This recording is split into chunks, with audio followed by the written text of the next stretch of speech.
Kalau anda pakai yang ni, kalau anda nak curi dia punya comfort, anda pakai mounting absorber yang original.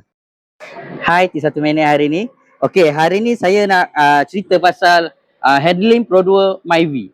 Terutama yang first model atau second model lah. Sebab model ni kita bawa selesa tau, tapi masalah model-model ni handling dia. Handling dia bila kita corner dia agak melayang-layang lah. Okey, kebetulan hari ni kita ada sebiji, jadi sebiji saya nak bagi tahu. Untuk handling Myvi ni sebenarnya kita boleh pilih kita nak yang macam mana. Kita nak yang selesa boleh, kita nak yang tegap boleh. Kita ada boleh match lah.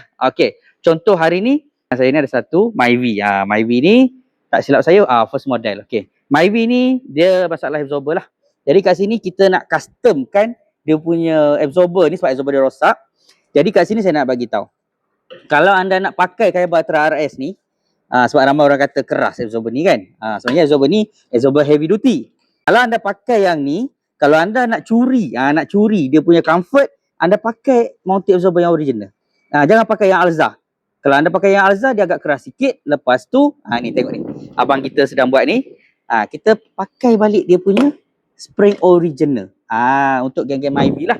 Di sini kita nak curi dia punya point supaya kereta kita masih tegak tapi pada masa sama masih lagi rasa selesa. Tak rasa keras tu. Okay, nampak tak? Biasanya macam inilah cara kita akan buat sebab kita akan tanya owner nak macam mana. Dan lagi satu ni, kalau anda pakai mounting Myvi ni, mounting absorber ni, pastikan yang original ni. Jangan pakai yang biasa. Kalau pakai yang biasa tak lama ni dia boleh terburai yang ni.